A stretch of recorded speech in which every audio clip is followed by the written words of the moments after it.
who I have. It's baby Isabella.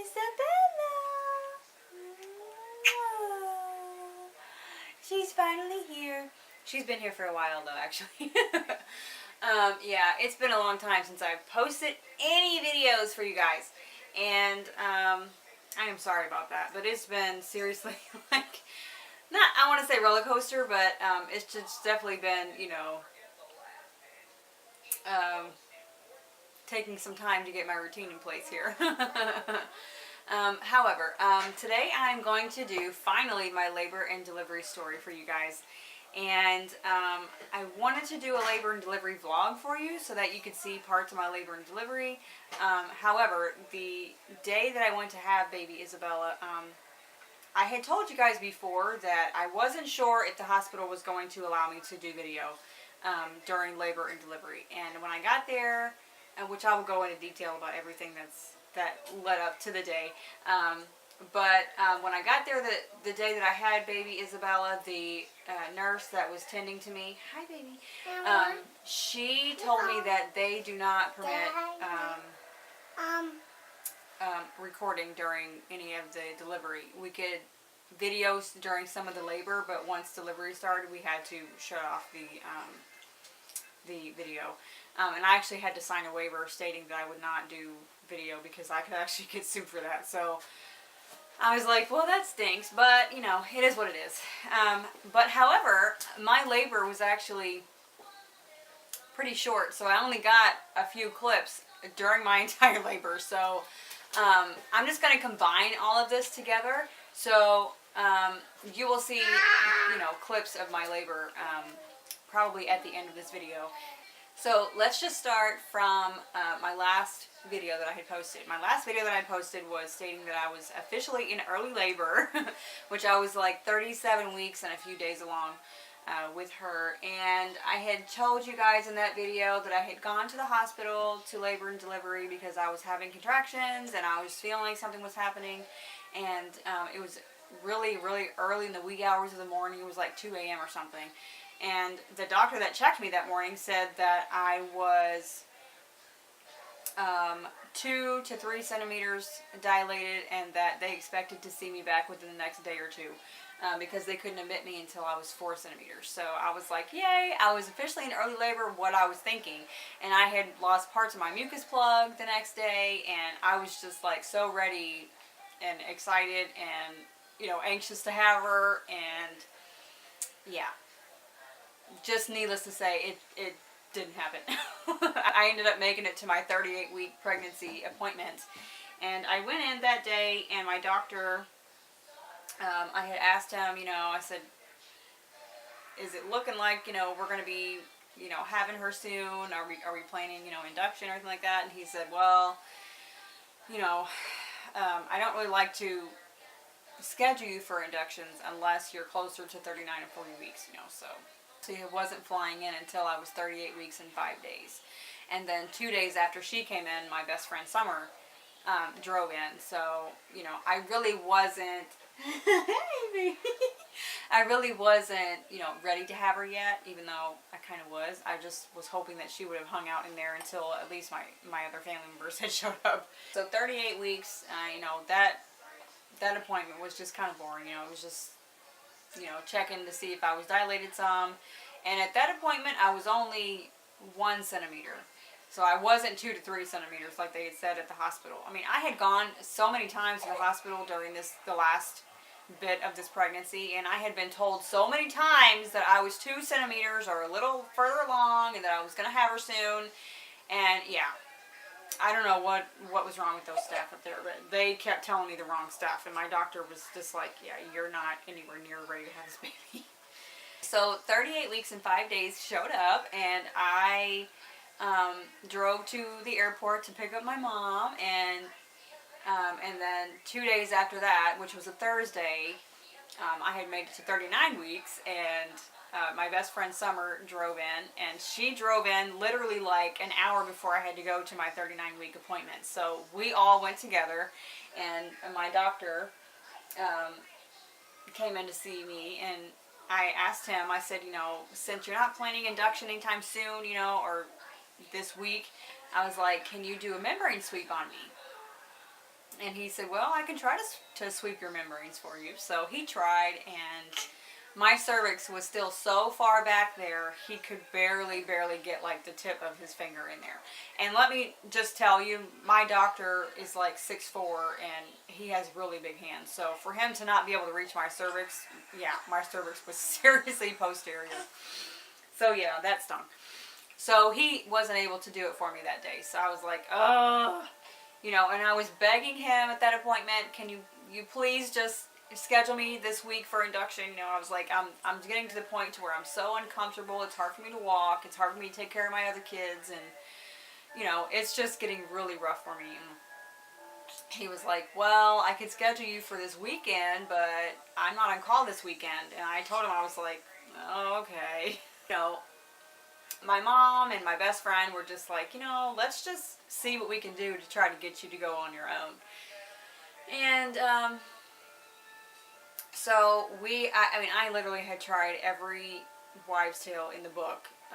I tried pineapple, I tried spicy food, I tried walking. I tried having sex, I tried, oh gosh, what else did I try? Eggplant parmesan, I tried bouncing on my yoga ball. I mean, I've literally bounced on my yoga ball for hours, and yeah, this baby right here, she just was not ready to come out.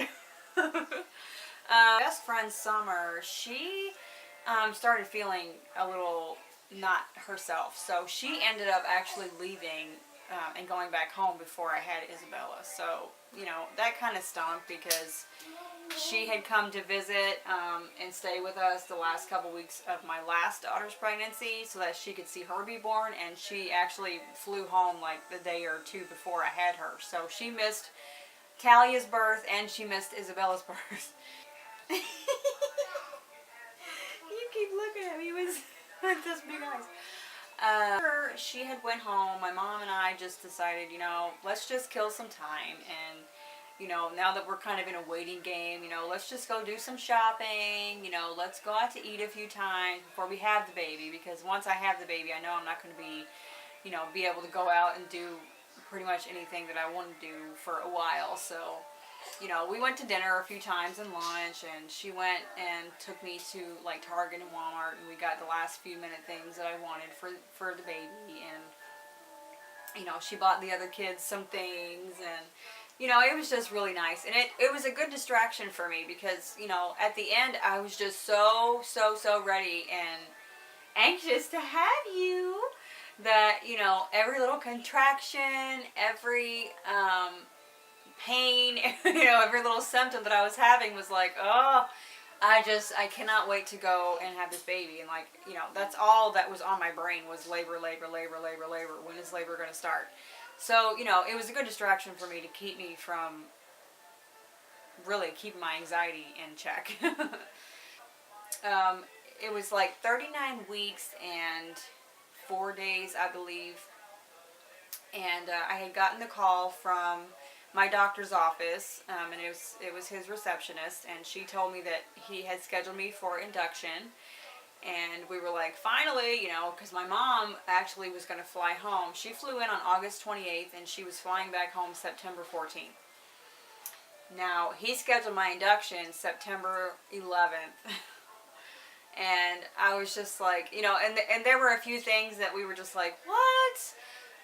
Because, for one, September 11th is a huge Memorial Day for our country, and yeah, a day of remembrance for so many people that lost their lives on that day when the Twin Towers were hit in New York. And also, September 11th is the day that my fiance Kurt, it's the day that his dad passed away. So it's just, you know, it wasn't a good day. You know, and also another thing is that my mom was flying home just a few days later, so she wasn't going to get much time with her. So, you know, there was just so many things that we were like, oh no, you know, it's really September 11th has to be the day. But, you know, hi. But we gave it some time to sink in, you know, and it's okay. Go eat your cereal or watch your Halloween. No. Don't touch the camera. Don't touch camera. No. So there were just, some things surrounding that day that we were just like, really? It has to be September 11th?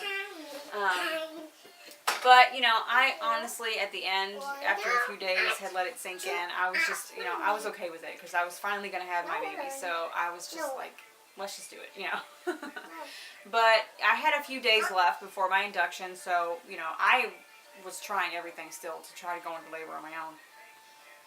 And my 40-week appointment had come along. And this was before my induction date. So my 40-week appointment came, and my doctor wasn't there that day. I had seen the midwife, and I had told her that he had scheduled me for an induction on September 11th, and this was 5 days before I was going to go in and have her. So, and I told her that the previous week, at 39 weeks, he had tried to do a membrane sweep, and he couldn't reach my cervix. And I told her, it's like, September 11th, just, it's not the best day for us, to want to have her. So she's like, yeah, let's see what we can do today for you, to try to get you to go into labor on your own. So she had me lay back on the table, and she was going to do another membrane sweep for me. And, she started to do the membrane sweep, and she's like, wow, your cervix is still so far back there. So TMI warning. She literally almost stuck her entire hand up my vajayjay to reach my cervix, and I was still only like 1.5 centimeters. So she stretched me to 2, and she did a complete sweep of my cervix as best that she could, as much as she could reach it. And she's like, now don't go home and lay down. She's like, go walking or go bounce on your yoga ball or something, and try to get this going for you. So she really tried, her best to get me to go on my own.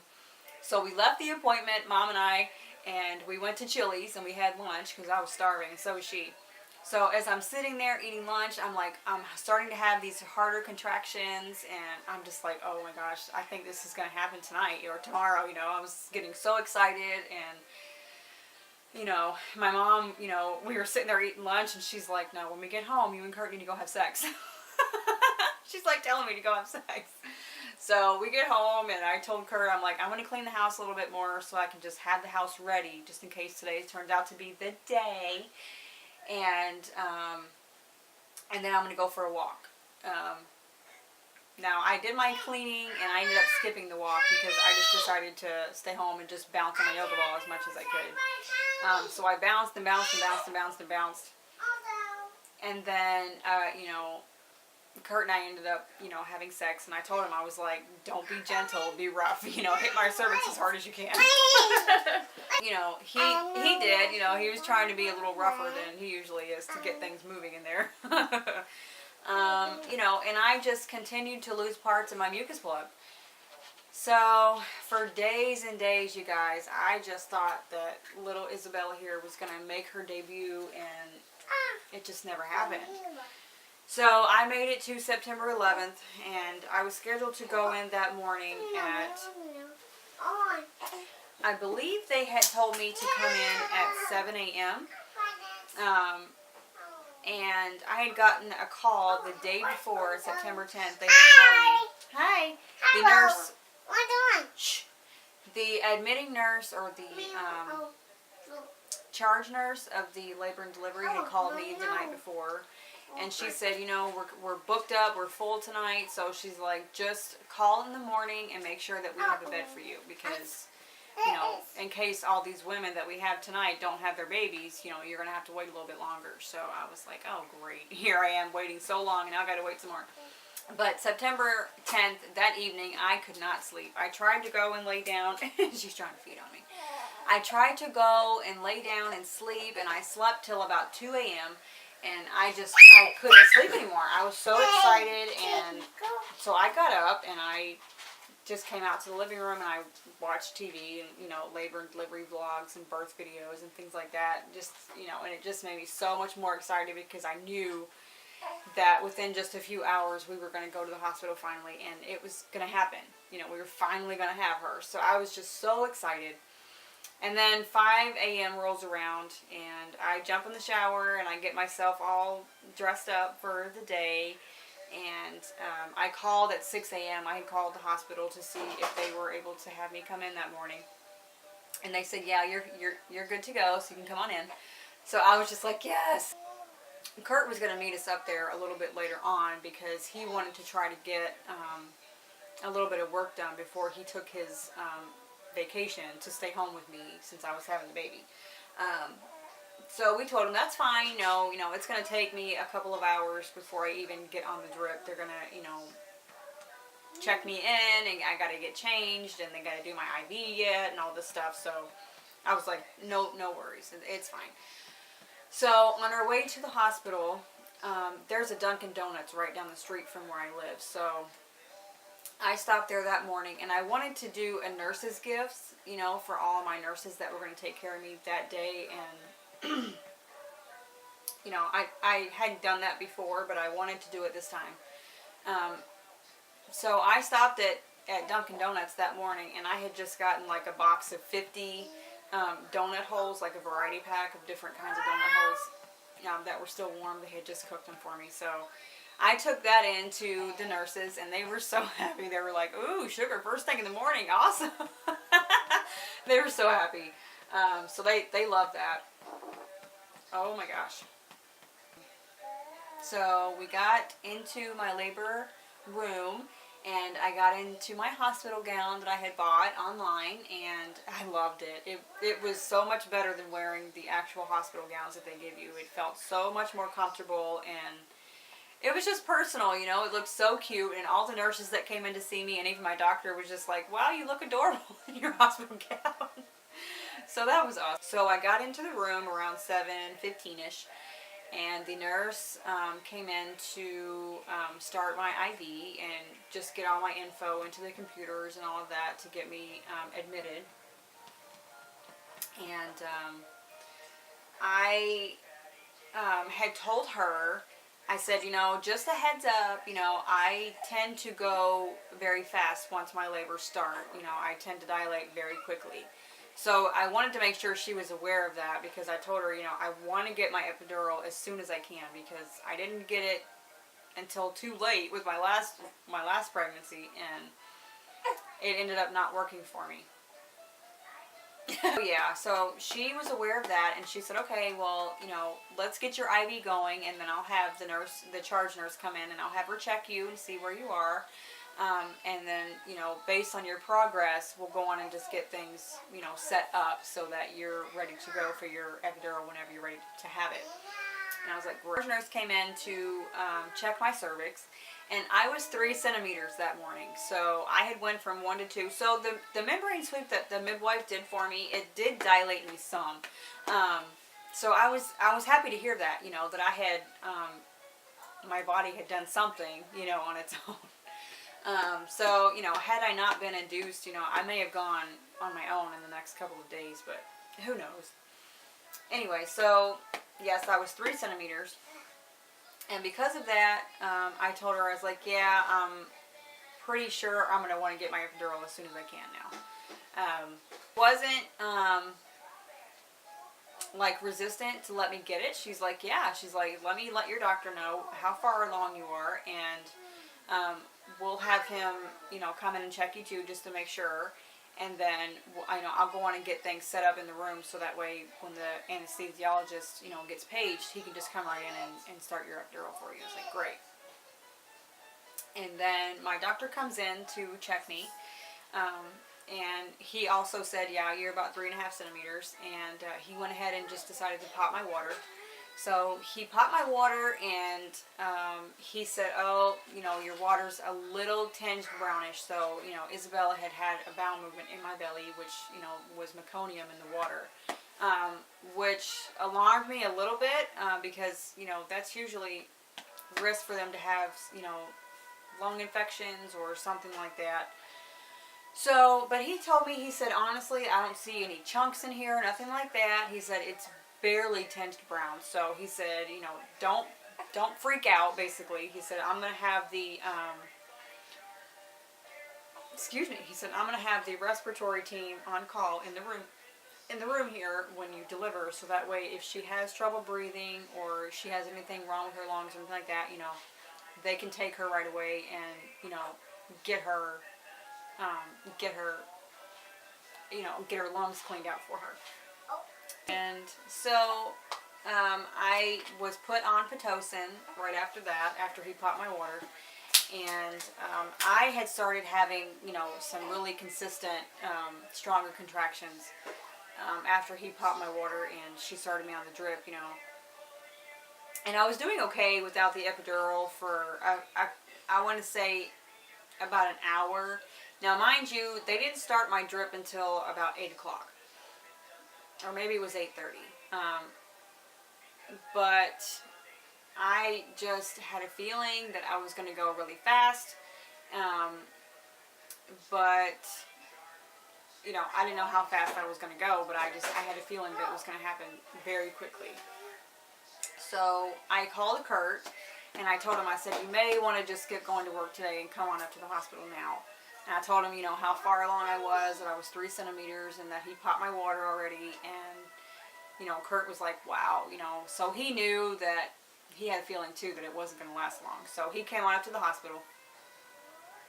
And, you know, we're all sitting there just, you know, enjoying the morning. And, you know, they're, you know, helping me through the contractions. And we're just, you know, talking and passing the time, waiting for me to have her. And, you know, Kurt had just, out of the blue, he said, you're going to have her by noon. And this was 8:30 in the morning when I started the drip. And I'm like, no way. There's no way I'm going to go that fast. I expected to have her like 3 in the afternoon-ish, but not noon. Because that would have been 8, 9, 10, 4 hours, you know. And I was like, no way. And he's like, you watch. He's like, she's going to be born at noon. And I was like, okay, well, we'll see. So, you know, I'm doing good through the contractions. And then around 10:30-ish, the nurse had come in and she asked how I was doing. And I said, well, you know, I'm starting to have some harder contractions now. So she checked me. And I was around 6 centimeters. So I said, I would like to go on and get my epidural now if I can. So she's like, sure, absolutely. So they started my epidural, and they stopped the drip during me getting the epidural because I was having, oh my gosh, I was having these so intense contractions. And in between contractions, I would be perfectly fine trying to sit up on the side of the bed, you know, and you got to kind of hunch over, like curl around your baby so that your back is arched so that the anesthesiologist can get a good spot to put it in the needle. And I was fine between contractions. Like, I had no pain at all. But as soon as I would start having one of these contractions, oh, the pain was horrible. It was really intense, you guys. And it hurt so bad in my cervix. And I don't remember that before with my last 3 babies. I don't remember having that intense, sharp pain, like pushing down on my cervix. But, you know, during the contractions, it was like, you know, I could feel her moving down and pushing on my cervix. Oh, it hurt so bad. But he got a good spot for the epidural, and then they had me lay back. And it took about 20 minutes for the epidural to finally kick in. But once it did, I was fine. I mean, I had no more pain after that. I felt great. I was able to enjoy the rest of my labor and, you know, just kind of relax and breathe, you know, during the contractions. Because they weren't painful, but I could still kind of feel when I was having them. Because I would still feel the pressure down below, but it wasn't like painful pressure, if that makes sense. But the nurse told me, she's like, now, you know, you're having the pressure in your cervix, and she's like, so when you start having the pressure in your butt, let me know, because that means baby's ready to come. And I was like, oh, okay. So, you know, we're sitting there, and, you know, we're waiting, and you know, Kurt was asking me, how you doing? And I'm like, oh, I'm feeling the pressure in my cervix still. And then, like, a couple of contractions after that, I told him, I was like, okay, now I'm feeling this pressure in my butt now. And so the nurse had just come back in to see how I was doing. And I said, yeah, I'm feeling the pressure in my butt now. And she's like, oh, you are? So she checked me, and she said, oh, her head's right there. You are 10 centimeters. So it's like, oh my gosh, it's going to happen now. It's time. so they paged my doctor, and they got, you know, the bed all set up and the stirrups and everything, so I could get into birthing position before my doctor had arrived in the room. And now this was right at like 11:50ish or 11:55ish. Whenever I had started feeling the pressure in my butt, so I was like, "Oh my gosh, Kurt was right. She's gonna be born at noon." Wow, look at that. And Look at this. the doctor came in, and you know, I pushed a couple of times. Mama. It wasn't long. Mama. I see you got blocks. Oh my. Yeah. I pushed a couple of times, and with my last two babies too, I didn't push very long. I pushed a couple of times, and they were out. And she did the same thing. You know, I pushed a couple times, and out she came. And it was 12:19 when she was born. So Kurt was right on the dot. I was gonna have her at noon. So it was just a short labor, from 8:30ish when they started the drip till, you know, 12:19 she was born. So a good 4 hours, you know, and she was born. So my labor and delivery wasn't very long. That's why, you know, I've got some clips of my labor, but I don't have a ton to show you guys. So like I said in the beginning, I'm just going to add those videos at the end of this one, and then you can just kind of see how the morning went for me. But yeah, I mean, it was a beautiful experience. Again, I loved it. And they let me hang on to her for a good hour after she was born before they decided to, you know, weigh her and see how long she was. And also, after she was born, she was fine. Her lungs were okay. So the respiratory team, he went ahead and told them they could leave the room, that she was going to be all right. So they left, and, you know, he congratulated us on the baby and all of that after we cut the cord and all that. And I stayed in the labor room during that hour. But after the hour was up, you know, the nurses came in to weigh her and see how long she was. And this girl ended up weighing 8 pounds and 4 ounces. That was a shocker to all of us, because my last 3 babies, my firstborn, she was 7 pounds 6 ounces. And mind you, I carried her 3 weeks over my due date, and she was only 7 pounds and 6 ounces.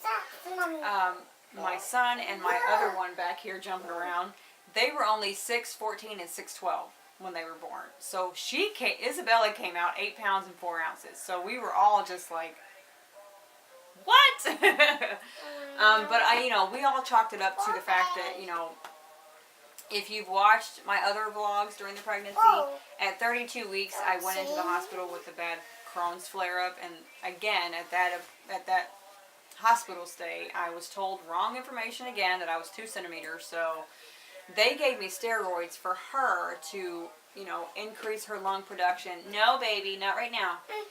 You know, to mature her lungs faster and help her grow a little bit faster. So I think that's what caused her to be a little bit bigger when she was born. But you never know. I mean, it could have been that, you know, she just followed suit with someone else in my family that was 8 pounds. So who knows? But I did not tear with her. I didn't have any tearing. I take it back. I didn't have any external tearing. I had a little bit of internal tearing, but not severe, not to where I needed stitches or nothing like that. So he just left it alone, and I didn't have any like burning or anything like that when I went to the bathroom. Nothing of that sort. So I mean, I was able to heal okay, and my postpartum recovery has been really good so far. And the last couple of days that I was still in the hospital, they kept me there. Look, You got my hairband, I see. They kept me there for 2 more days after she was born. And I was doing okay the first night after she was born. No, baby. But the next morning, I started having, you know, some pain in my back, and my ribs started hurting really bad. But I know the rib pain was because of all the pressure from her towards the end. You know, she was a big baby, so, you know, all the pressure of her pushing up on my ribs and spreading my ribs, because your rib cage actually spreads too, like your hips do. when you're in your last trimester. So I think all of that contributed to the rib cage pain and all of that. And then I was having a lot of like back pain, but that was where my epidural site was, is where it hurt the most. And just trying to sit up in bed and all that was very uncomfortable. So they they were giving me like hot packs and giving me extra pillows and trying their best to get me comfortable during my last couple of days staying at the hospital. But I mean, I was okay. It's not like I couldn't get up and walk around or anything like that. I was in a little bit of pain. But the pain lasted for, I want to say, maybe 4 days. And then after that, I was pretty much back to, I don't want to say back to normal, but I was able to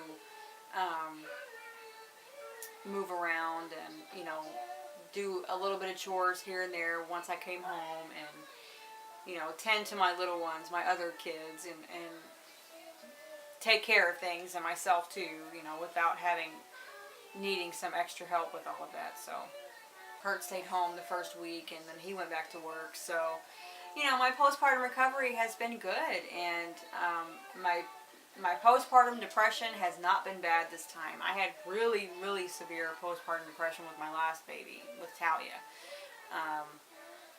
And I was worried about it this time, that I was going to have some bad postpartum depression again. But it hasn't been bad. It hasn't been bad at all. And one thing I will tell you, ladies, once you deliver, remember to continue taking your prenatal vitamins. Even if you're not going to breastfeed, take your prenatal vitamins, because I cannot tell you the difference between my last pregnancy or my last birth to this one.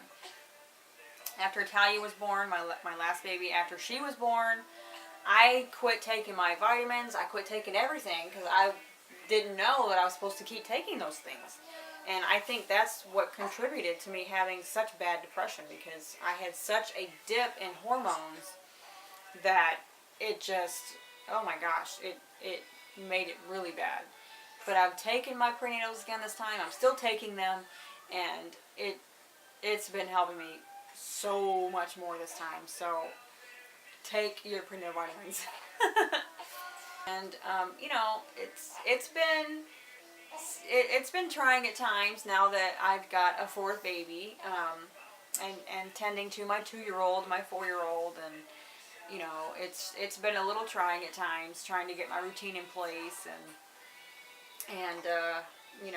she's a good baby though. I mean, she hardly cries, and she loves to eat. Oh my gosh, this baby, I feel like all she does is eat. But this is the time when they grow really, really fast, so she cluster feeds a lot. And I am breastfeeding here and there, so I'm not consistently breastfeeding. I'm doing both breastfeeding and bottle feeding, and I do the bottle feeding just basically when I need a break. When I need to tend to my other kids, or I got to go somewhere, or whatever it may be.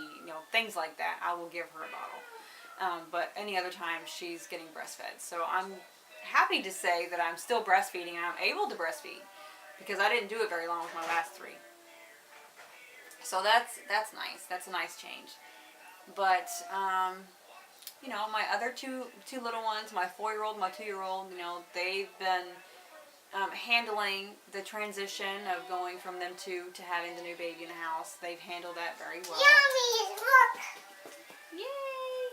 My son, he had really bad jealousy when Talia came home from the hospital. He was so jealous all the time. But he was only 2 at that point. So he's 4 now, and he just adores baby Isabella. He will ask me all the time, can I hold the baby? I want to hold Sissy, and I want to feed her, and he'll go, and when she's crying and I can't tend to her right away, he'll go and he'll kind of rock her bassinet a little bit to help her stop crying, and he'll say, it's okay, baby Isabella, don't cry, I'm right here, and he'll watch me change her diaper. And when we're all in the car together and they're in the back seat, all 3 of them together, and she's fussy, he'll give her her binky for me, her pacifier, and he'll hold that for her so she would, so she doesn't lose it. So he's been such a big a big helper and a fabulous big brother. I mean, he's just amazing this time. So I'm really, really happy with that, you know, because I was a little worried about how he was going to be this time, because of how he was the last time. But, you know, he's done wonderfully, and, you know, it's a blessing. And baby Talia, you know, she has her moments where she, you know, wants to play with Isabella and hold her and, you know, give her kisses and, aw, baby, you know, that kind of thing. And then she'll have other moments where she's really mad because, you know, I'm constantly holding the baby and she wants my attention and she wants to be held, you know, and she wants mommy to baby her too. So it's been, I don't want to say a rough transition for her because it hasn't been, but she has her moments where she's like, seriously, Mom, you're holding the baby again? What about me? You know, but it's just the way it goes sometimes. And, you know, Kurt will try to give her some loving, or he'll take the baby for me so that I can go tend to her, you know, and that kind of thing. But so it's been a little bit of transitioning for all of us here with the new baby, but we're doing great. Isabella's growing like a weed. She was 8'4" when she was born, and now she's like close to 10 pounds. And she went for her 1 month checkup, and no, I take it back. No, she went for her, like two days after she was born, she went for her appointment, her very first pediatrician appointment. And then she went for her 1 week appointment, and then her 2 week appointment. And then at 2 weeks, he said that she was doing so good that she didn't need to come back until she was 2 months. Now, they typically have a 1 month appointment too, based on how fast they're gaining their weight and all of that. But she was gaining weight not so fast, I want to say, but she was gaining weight so wonderfully that he was so happy with her progress that he didn't need to see her back until she was 2 months old. So she won't go back until she's November 14th. She'll go back to her 2 month appointment. I have my 6-week postpartum checkup on Halloween, so I'll go for that and, you know, let them know how I'm doing and how I'm healing down below and all of that. Kurt and I have resumed our intimacy. We tried around 4 weeks postpartum, and I needed a little bit more time because it was still a little painful because of my internal tearing hadn't completely healed yet. So, you know, I told him I can't right now. I'm going to need a little bit more time.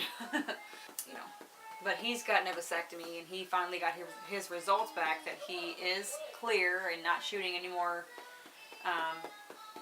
babies. So we should be okay on that aspect. We shouldn't be having any more kids.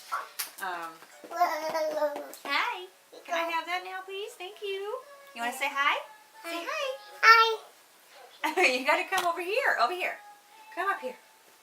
Come up here. Now let me move your cereal so you don't spill it. Come up here.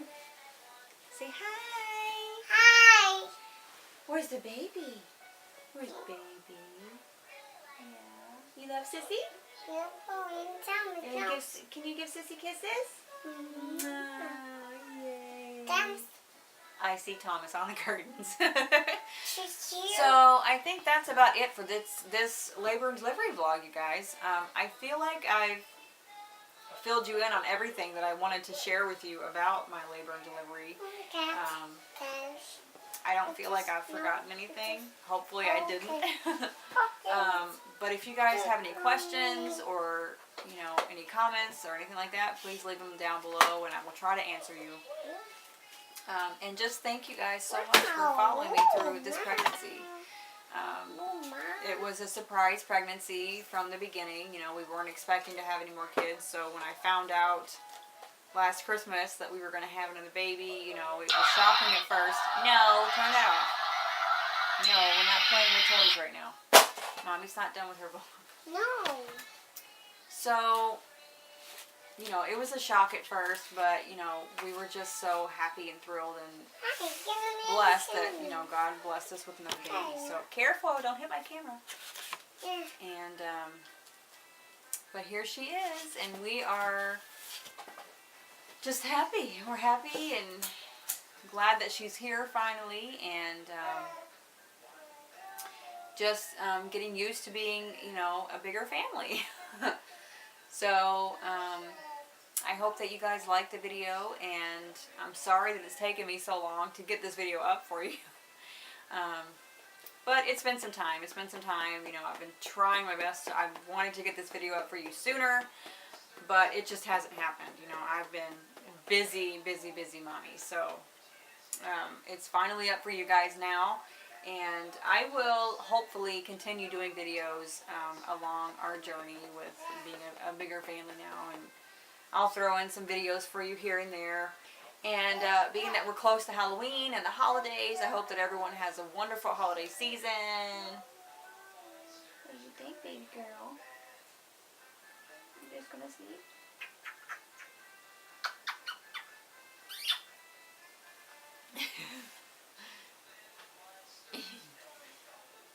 Say hi.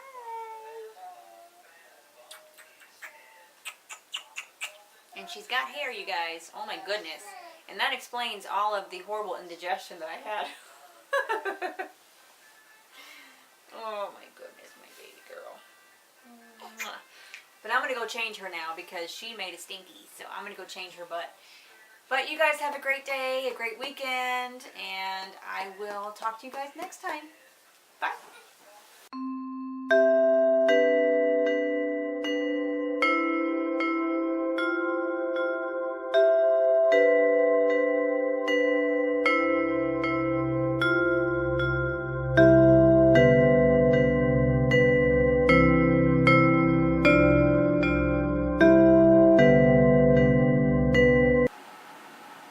Alright, good morning everybody. Guess where we are? This is my mama.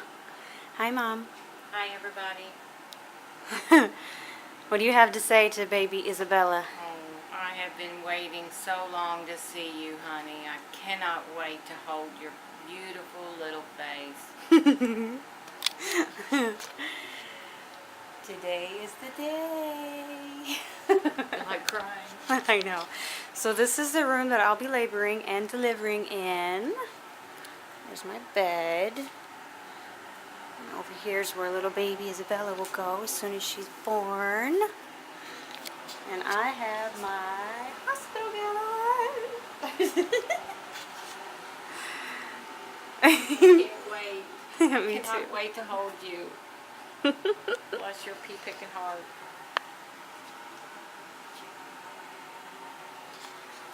Alright guys, so yes, my last video was 37 weeks, and I told you guys that I was checked and I was around 2 to 3 centimeters, and they expected me to go into labor anytime at that point, which I thought I was, but I was given false information again. And I actually was only 1 centimeter. So I am currently 40 weeks and 5 days today. So I told you guys I would make it to my 40-week induction. So yes, we are here at the hospital at 7 a.m. this morning, and I am waiting for my doctor to come in to induce me. So sometime today, September 11th, 2018, we are going to have baby Isabella today. So I am so excited. I cannot wait, and I can't believe we're finally here. And I will keep you guys updated through the day.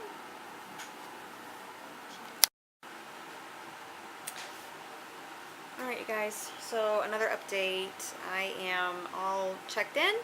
I've got my armbands, and my IV is in, and Pitocin is going, and she's going to get everything set up for me to have my epidural soon. I can't get it just yet, but it won't be long.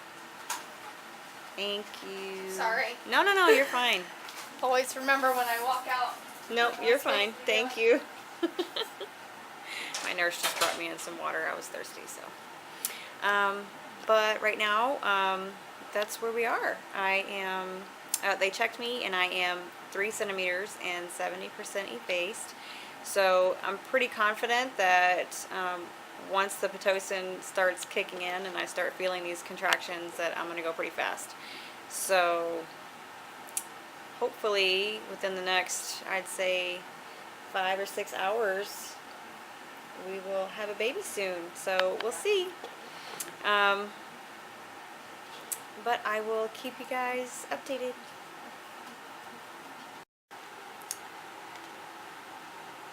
it is, what time is it? 9 now? Yeah, 9 it's o'clock? about 9. 9 o'clock.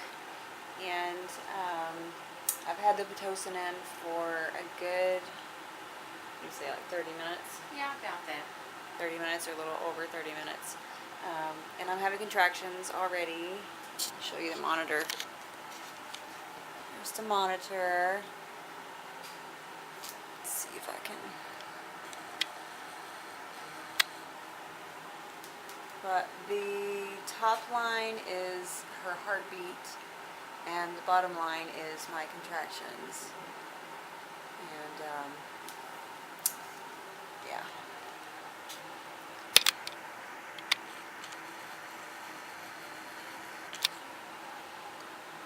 So the nurse is going to come in just a minute, and she's going to up my Pitocin a little stronger, so we can get things moving. And she's getting everything set up now for when I'm ready to have my epidural. I can get it as soon as I start feeling pain. I can't get it right now, but as soon as I start feeling some pain from the contractions and I progress a little bit more, then I can get it pretty much any time after that, which I'm going to.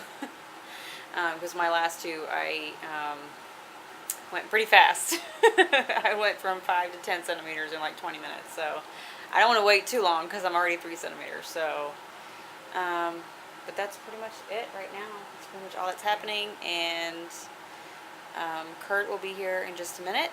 And we're doing good so far. Alright guys, another update. It is about 9:30, and my doctor came in and he popped my water, and there was a tiny bit of meconium in the water. So for those of you that don't know what that is, it's just basically Isabella has had a small bowel movement while she's been in my stomach. He said it's not thick or anything, there's no chunks or anything like that, so she should be okay, but he's going to go on and have the respiratory team for baby in the room when I deliver. So in case she's got a hard time breathing or getting the meconium out of her lungs, they'll already be in the room to take care of her for that. But as long as she's doing good when she's born and she's breathing okay and getting the stuff out of her lungs, then he'll go on and tell them to go. And I'll be able to do skin to skin with her for about an hour. And breastfeed with her for the first hour, and then they'll take her after that to do her weight and her height to see how big she is, and then they will move me to my postpartum room, and I will have her for a good 5 hours after that before they will take her to do her first bath and all of that. So we'll have some nice bonding time with her before they scoop her away to do tests and all that kind of stuff on her. But right now, my water's popped. I am contracting pretty good at this point. I am between 4 and 5 centimeters now already. So within, what, an hour?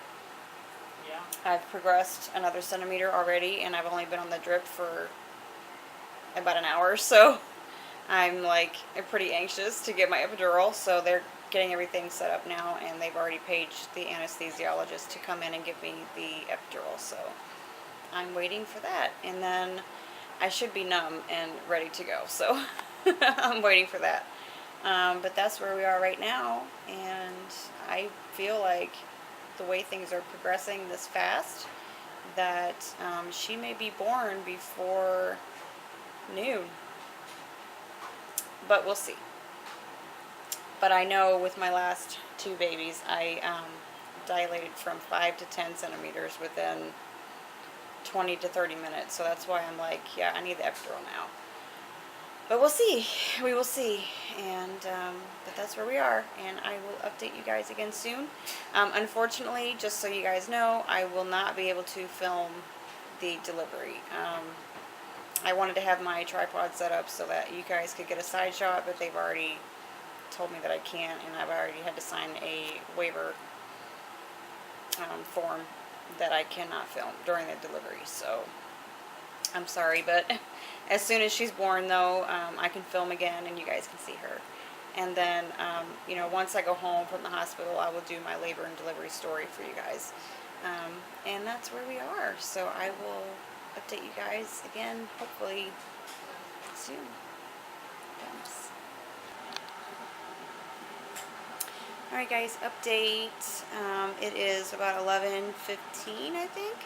And I got my epidural about a half an hour ago, and it has kicked in, so I'm feeling pretty numb. My contractions, I'm having these pretty big contractions on the screen, but I don't feel them anymore. And but when I was having the epidural done, they were seriously painful.